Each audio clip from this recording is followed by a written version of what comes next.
One of the greatest stories that I went through. It was during my training.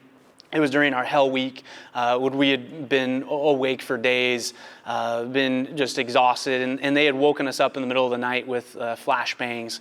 And so, the chaos of the event, and they tell us we have, just a few minutes to get in formation with our heavy rucksacks, so 50, 60-pound backpacks.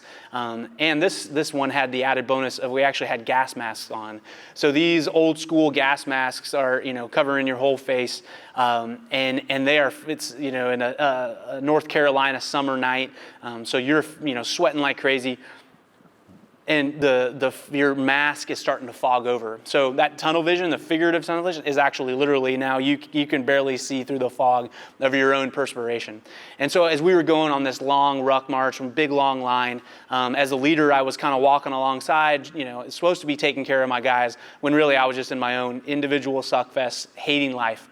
And as I was walking, I started hearing this strange noise, and I was like, man, am I hallucinating? Is that an auditory hallucination? Like what in the world? Because it was so out of place.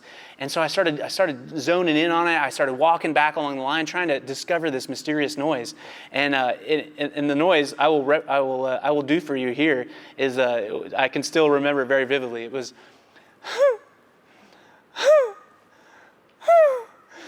So what in the world is taking place that could possibly have that strange, weak little sound? And so I finally walk up and down the aisle, and I find it was one of my guys.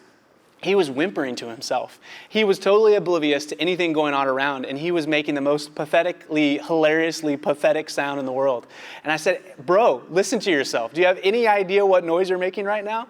And he kind of looked at me, and I couldn't help but burst out laughing. And then he started laughing, and we started recognizing, like, yeah, man, this sucks. No doubt about it. But we're in it together. It's okay. And that the humor of the moment was enough to just kind of shock us out of our own misery, to recognize, hey, man, there's a guy right next to me, and he actually needs me. And he needs me with some of that humor, some of that encouragement.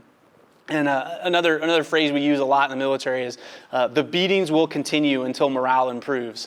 And I actually never fully understood that as well. But basically, the external pressure, the stress, will continue to be applied until the team itself comes together and recognizing that they're not victims, that they actually have the ability to fight through that situation, and by their performance, by their teamwork, they can actually overcome that challenge.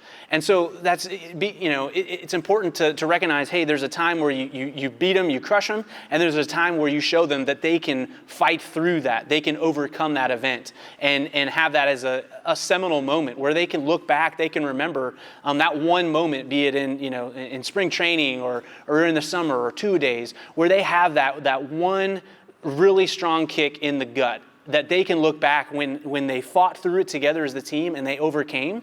Then that can be a new benchmark for them, where they say, hey man, it's not as bad as the time that we all came together and we all worked through that. And just giving them that benchmark that you say, hey man, everything that you go through, this next play, no matter how hard you fight, it's not going to be as bad as that one time that when we fought through all those things.